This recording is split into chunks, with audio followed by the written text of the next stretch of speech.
যদি বলি লন্ডন মানে লন্ডনবাসীর কাছে ইউনেস্কো খ্যাত ওয়েস্টমিনিস্টার অ্যাবে বা চোখ ধাঁধানো ওয়েস্টমিনিস্টার প্যালেস হলেও বাঙালির দুচোখ জুড়ে থাকবে পার্লামেন্ট স্কয়ারে চার্চিলকে চোখ রাঙিয়ে দাঁড়িয়ে থাকা জাতির পিতা। লন্ডন মানে পুরনো শহরতলিতে আজও শুনতে পাওয়া দাদাভাই নওরোজির ব্রিটিশ সংসদে দাঁড়িয়ে স্বরাজের দাবি, হোক না প্যারিসের 46 রিউ ব্ল্যাঞ্চ অথবা লন্ডনের ক্রমওয়েল অ্যাভিনিউ, সারা বিশ্ব দেখেছে ভারতের স্বাধীনতা সংগ্রামীদের দাপট। লন্ডন মানে কিন্তু ঋষি অরবিন্দের এক টুকরো শৈশবও বটে, আর ভোজন রসিক বাঙালি এবারে ট্রাই করবে নতুন কিছু। সবাইকে সুপ্রভাত, নমস্কার, আমি সৌমি বং ট্রটার। বাঙালির চোখে আমরা ঘুরে দেখব গোটা বিশ্ব। আশা করি সবাই খুব ভালো আছেন, সুস্থ আছেন। এবছর লন্ডনের সংক্ষিপ্ত গরমকালে এখানকার সাহেবরা কিন্তু বেশ হাঁসফাঁস করেছে, যদিও এই গরম আমাদের কাছে নস্যি।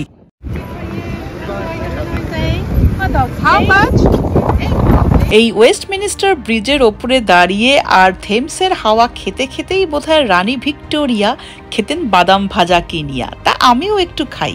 বুঝেই গেছো আজকে আমাদের প্রথম গন্তব্য লন্ডনের রাজনৈতিক আর সাংস্কৃতিক কেন্দ্রবিন্দু এই ওয়েস্টমিনিস্টার অঞ্চল, আর সামনেই দাঁড়িয়ে বিগ বেন। মনে রাখতে হবে বিগ বেন কিন্তু মূলত ঘন্টার নাম, একেবারেই কিন্তু ঘড়ি বা টাওয়ারটির নয়। টাওয়ারের নাম এলিজাবেথ টাওয়ার। ওয়েস্টমিনিস্টার ব্রিজের ওপরে এই মধ্যযুগীয় নকশা করা লণ্ঠনের মধ্যে দুটো অক্ষর দেখা যাচ্ছে, এ আর ভি।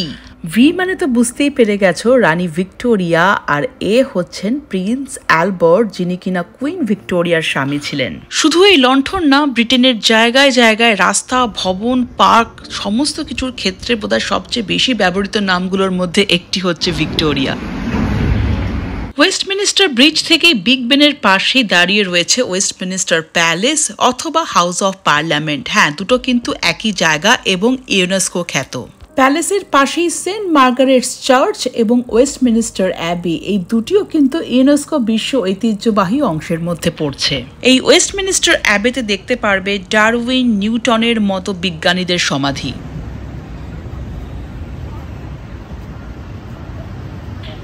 এই ওয়েস্টমিনিস্টার অঞ্চল হচ্ছে লন্ডনের সবচেয়ে জনপ্রিয় পর্যটন এলাকা, তাই ভাবলাম তোমাদেরকে সংক্ষেপে হলেও একটু বলে দিই কি কি দেখবার আছে। তবে বাঙালি যেটা দেখতে এসছে আজকে সেটা হচ্ছে এই পার্লামেন্ট স্কয়ার। আমাদের প্রতিবেশী রাষ্ট্র বাংলাদেশের হাই কমিশনার থেকে এই পুষ্পস্তবকটি দেওয়া হয়েছে শ্রদ্ধাঞ্জলি স্বরূপ মহাত্মা গান্ধীকে, অথবা সুভাষচন্দ্রের ভাষায় ফাদার অফ নেশন, মানে ভারতবর্ষের জাতির পিতাকে। আমরা গর্বিত আজ সারা পৃথিবী ওনাকে সম্বোধন করেন a true global icon of অহিংসা বলে।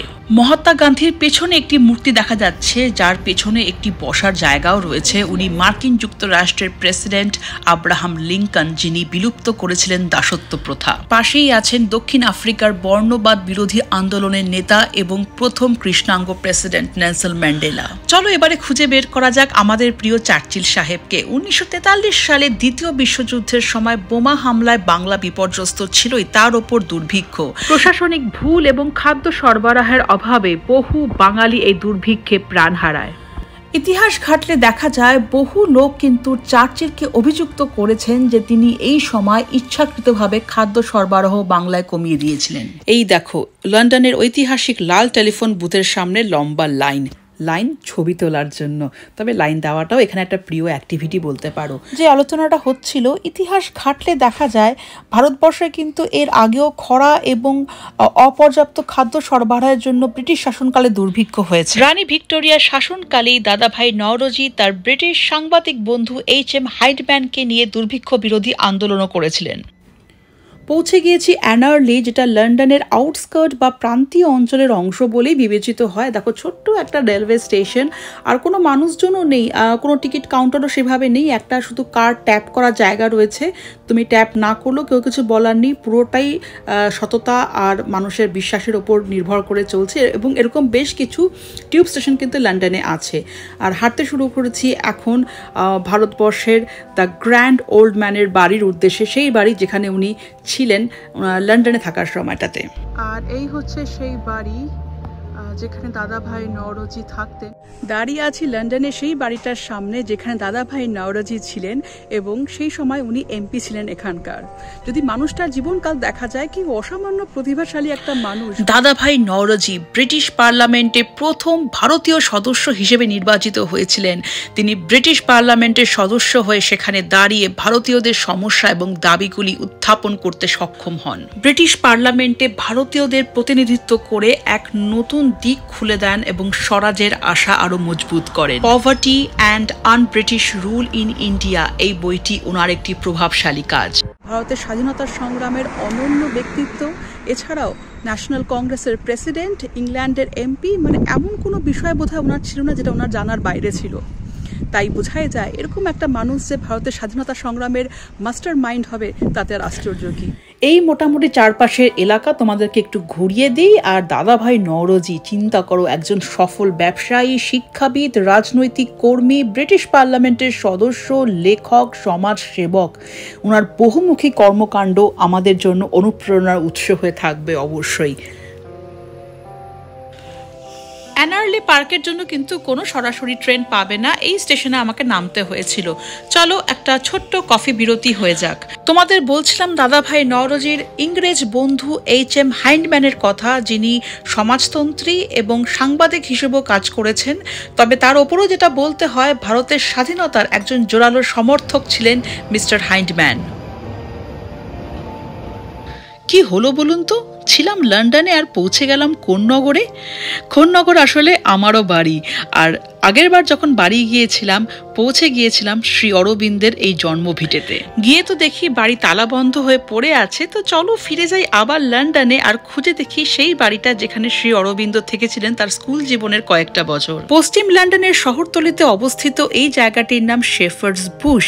তবে এই জায়গার সাথে শ্রী অরবিন্দ ছাড়াও আরেকটি বাংলা মায়ের স্বনাধন্য সন্তানের নাম জড়িয়ে, মাইকেল মধুসূদন দত্ত। এই বাড়িটাতে ছিলেন ঋষি অরবিন্দ। বিলেতে এসে প্রথম দিকে থাকতেন ম্যানচেস্টারে, আর তারপর চলে আসেন এই 49 স্টিফেন্স অ্যাভিনিউতে আর পড়াশুনো শুরু করেন সেন্ট পল স্কুলে। আর কেউ না কেউ থাকে এখন এই বাড়িগুলোতে, তাই ভেতরে তো প্রবেশ করার সেরকম ভাবে অনুমতি থাকে না।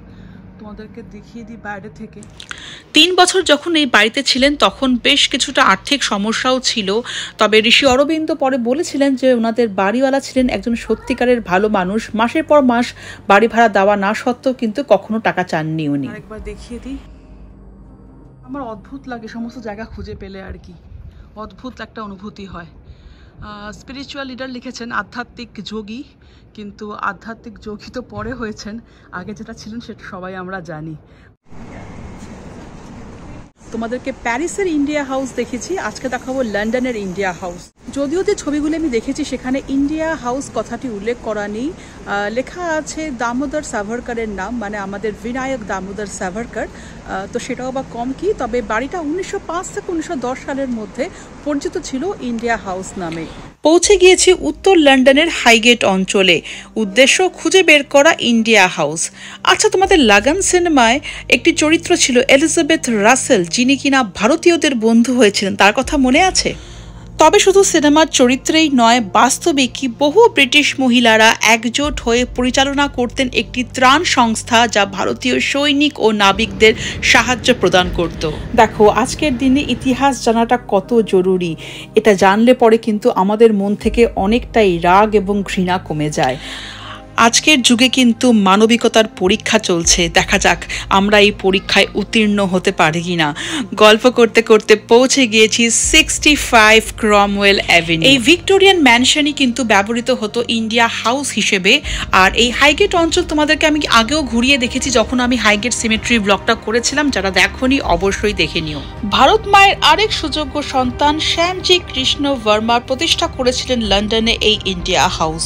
উদ্বোধনের দিন এসেছিলেন দাদাভাই নওরোজি, সাংবাদিক বন্ধু হাইন্ডম্যান, শার্লট দেশপাট, ভিকাজি কামা প্রমুখ। শ্যামজি কৃষ্ণ বর্মার বৃত্তি বা স্কলারশিপের সহযোগিতাতেই বীর সাভারকার চলে আসেন ইংল্যান্ডে আইন পড়বেন বলে। লন্ডন হাউস ভারতীয় ছাত্রদের জন্য একটি হোস্টেল বা নিবাস হিসেবে ব্যবহার করার উদ্দেশ্যে খুললেও পরবর্তীকালে রাজনৈতিক সক্রিয়তার কেন্দ্র হিসেবে পরিচিত হয়ে ওঠে। এই হাইগেট ইন্ডিয়া হাউসের একটি অবিকল প্রতিরূপ তৈরি করা হয়েছে শ্যামজি কৃষ্ণ ভার্মার জন্মভূমি গুজরাটের মান্ডভিতে। আপনারা কিন্তু চাইলে ঘর ভাড়া করে থাকতেও পারবেন। বীর সাভারকর যখন ছিলেন এখানে, মানে 1906 থেকে 9 সাল, আর সেই সময় বলা হয় 1906 সালের 20 অক্টোবর গান্ধীজিও কিন্তু একটি রাত কাটিয়েছিলেন এই ইন্ডিয়া হাউসে। গল্প করতে করতে পৌঁছে গিয়েছি লন্ডনের ব্যারন্স কোর্ট অঞ্চলে, যেখানে কিনা মহাত্মা গান্ধী থাকতেন একটি বাড়িতে আইনের ছাত্র হিসেবে। মহাত্মা গান্ধী ভীষণভাবে অনুপ্রাণিত ছিলেন ঋষি অরবিন্দের দ্বারা। আর বলতে বলতে আমরা পৌঁছে গিয়েছি সেই বাড়িটার সামনে যেখানে থাকতেন মহাত্মা গান্ধী। শুধু চরমপন্থী আন্দোলন নয়, কলমের জোরও ভারতের স্বাধীনতা সংগ্রামকে অনেকখানি এগোতে সাহায্য করেছিল। ভারতবর্ষের মাটিতে বসে শ্রী অরবিন্দের সম্পাদনায় চলছিল বন্দে মাতরম, অন্যদিকে ব্রিটিশ বন্ধু হাইডম্যানের জাস্টিস পত্রিকায় সমানে সমর্থন পেত ভারতের স্বাধীনতা সংগ্রাম। চরমপন্থী রাজনৈতিক সংগ্রামীদের মধ্যে বীর সাভারকর ছিলেন একজন, এবং এরকম অনেকের সাথেই গান্ধীজির মতাদর্শের ভীষণ রকম পার্থক্য ছিল। শুধু এখানেই থেমে থাকা নয়, পরবর্তীকালে গান্ধীজির ভারত ছাড়ো আন্দোলনের সময়ও কিন্তু বীর সাভারকর আন্দোলনের কৌশল এবং সময় নিয়ে মতভেদ প্রকাশ করেছিলেন এবং আন্দোলনের বিরোধিতা করেছিলেন। ভারতবর্ষের স্বাধীনতা সংগ্রাম যদি রন্ধন প্রক্রিয়া হয়, সেখানে ইন্ধন হিসেবে নিজেদের মধ্যে মতাদর্শের পার্থক্য অথবা শত্রুপক্ষের থেকে সহযোগিতা সবকিছুই কিন্তু কাজ করেছে। ঋষি অরবিন্দের মাত্র 30 মাসের অকল্পনীয় রাজনৈতিক কর্মকাণ্ড ঘুরিয়ে দিয়েছিল ভারতের স্বাধীনতা সংগ্রামের দিককে। দাদাভাই নওরোজি তার অবিরত এবং বহুবিধ কর্মযোগের মধ্য দিয়ে ততদিনে ভারতীয় স্বাধীনতা সংগ্রামীদের পায়ের তলার মাটি করে দিয়েছেন শক্ত। আর আমি এখন ওয়ারেন স্ট্রিটে, সামনে দেখতে পেলাম এই পাবটা, আর পাবে কিন্তু খাওয়ার দাওয়ার বেশ ভালো হয়। আমি অর্ডার করলাম ব্রিটিশদের ট্র্যাডিশনাল একটা খাবার, যেটাকে কিনা বলে পাই। আর চলে এসছে আমার খাবার, ব্রিটিশ পাই। তার ওপরে রয়েছে বেরেস্তা আর সেদ্ধ মটরশুঁটি, নিচে রয়েছে আলু সেদ্ধ, পাশে রয়েছে একটা গ্রেভির মতো দেখতে ঝোল। আর এই ব্রিটিশ পাই ভাঙলেই কিন্তু বেরিয়ে আসবে ভেতরের পুরটা। আমি কিন্তু বলে দিয়েছিলাম আমাকে দিতে মাশরুম আর চিকেন, তাই দিয়েছে। খেতে দুর্দান্ত কিছু লাগেনি, আবার খারাপও লাগেনি। আজকের গল্প আমাদের এখানেই শেষ হচ্ছে, তবে শেষ করার আগে এইটুকুই বলবো, গান্ধীজি এবং সুভাষচন্দ্র বোসের মধ্যেও কিন্তু রাজনৈতিক মতাদর্শের পার্থক্য ছিল, তাও কিন্তু ছিলেন একে অপরের প্রতি ভীষণ শ্রদ্ধাশীল। এই স্বাধীনতা সংগ্রামে যেমন আছে মানুষের বলিদান, তেমনই আছে মানুষের সাথে মানুষের জুড়ে যাওয়া, তেমনই আছে মত পার্থক্যের ঊর্ধ্বে গিয়ে স্বাধীনতার জন্য সোচ্চার থাকা। তাই এই স্বাধীনতায় আমাদের শুধুই বিকশিত হতে হবে। আশা করি আপনাদের ব্লগটা ভালো লেগেছে। সবাই খুব ভালো থাকবেন।